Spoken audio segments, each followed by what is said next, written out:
Bonjour tout le monde. Quelle joie j'ai de pouvoir vous saluer maintenant pour cette fête du Christ roi. Je vous félicite vraiment pour avoir cette occasion en famille spirituelle entre nos amis. Et donc félicitations.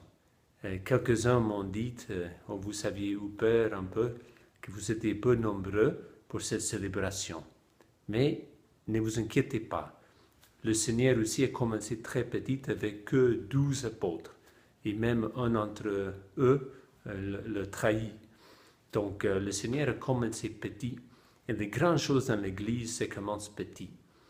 Aussi dans l'Évangile, le Seigneur nous parle de sémence, de graines de moutarde, que était très petit, que c'est devenu finalement un grand arbre.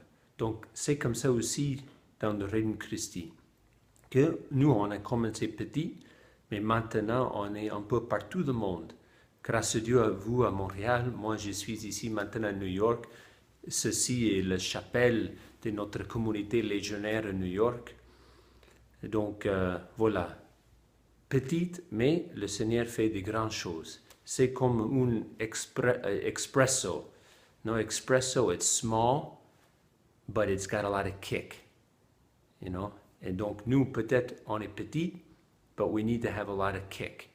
You know, we need that energy of the love of Christ that touches our hearts and to share that with other people.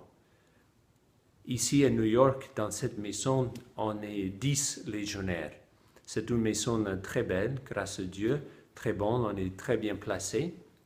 Donc, les 10 légionnaires, 3 de eux travaillent dans le paroisse pas trop loin. Les autres, nous, on est 3 qui travaillent toujours avec le mouvement Règne Christi, mais on travaille avec les hommes et femmes d'affaires dans la ville. Donc, en fait, comme vous savez, je travaille avec le Lumen Institute et les autres 3 pères travaillent directement en donnant des directions spirituelles pour plusieurs membres du Règne Christi ici dans la zone.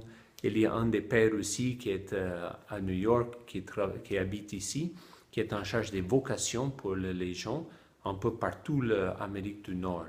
Donc ça c'est spécial aussi, il faut prier pour les vocations.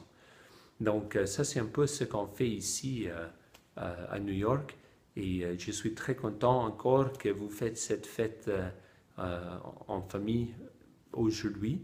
Je vous motive de continuer de prier. Maintenant, je suis dans la chapelle. Et on a le Seigneur ici juste derrière, présent. On a aussi la Vierge Marie. Donc il faut prier eux, leur demander l'aide pour toucher nos cœurs, qu'on sente l'amour de Dieu profondément, chacun de nous. Demander le Seigneur pour sa grâce de sentir vraiment son amour et après de pouvoir de le transmettre, de le donner aux autres. C'est ici dans la prière où on donne la grâce, la force, l'énergie, la vie intérieure. La prière, c'est comme, it's like the apples in an apple pie. You can have an apple pie, nice frame, nice dough and all that on the outside, but if there isn't anything on the inside, we don't have much to offer others. And it's in prayer, c'est dans la prière où on grandit spirituellement. Donc, on peut lui donner aux autres. Donc, que Dieu vous bénisse. Merci beaucoup et au revoir. À la prochaine. Welcome and God willing, someday we'll see you down here at the Big Apple.